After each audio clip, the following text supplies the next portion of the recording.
దేశంలో ప్రభుత్వాలు ఎన్ని చర్యలు తీసుకుంటున్నప్పటికీ మహిళలపై అఘాయిత్యాలు మాత్రం తగ్గడం లేదు, అంతకంతకు పెరుగుతూనే ఉన్నాయి.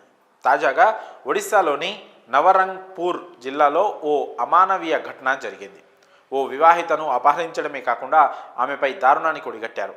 ఆలస్యంగా వెలుగు చూసిన ఈ ఘటనతో స్థానిక మహిళలు తీవ్రంగా ఆందోళనకు గురవుతున్నారు. జోరీగావ్ సమితికి చెందిన వాసుదేవ్ కలార్ అనే వ్యక్తి తనతో శారీరక సంబంధం పెట్టుకోవాలని బాధితురాలిని రోజు టార్చర్ పెట్టేవాడు.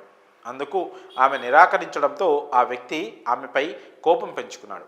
గత అక్టోబర్ 29న ఒంటరిగా నడిచి వెళ్తున్న ఆమెను అనుసరించి ఆ తర్వాత కిడ్నాప్ చేశాడు.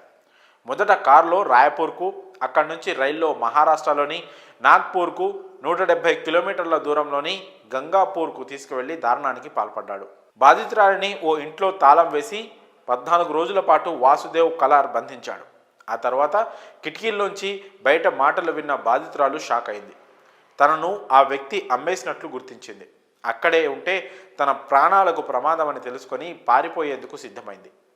నవంబర్ 14న ఆ ఇంటి వెనక గోడ దూకి సుమారు 5 కిలోమీటర్లు నడుచుకుంటూ వెళ్ళి ఓ కూడలి వద్దకు చేరుకుంది. ఆ నరరూప రాక్షసుడి నుంచి బయటపడ్డ బాధితురాలు తన భర్తకు ఫోన్ చేసి జరిగిన విషయాన్ని తెలిపింది. పోలీసులకు ఫిర్యాదు చేసినా పట్టించుకోకపోవడంతో భర్త మాతృ ఆశ్రమ సంస్థను ఆశ్రయించాడు. దీంతో వెంటనే ఆ సంస్థ బాధితురాలిని రక్షించింది. వారి ఫిర్యాదుతో చలనం వచ్చిన పోలీసులు దర్యాప్తు ప్రారంభించారు. అయితే ఇంతవరకు నిందితుడిని పట్టుకోకపోవడంపై అనుమానాలు వ్యక్తమవుతున్నాయి.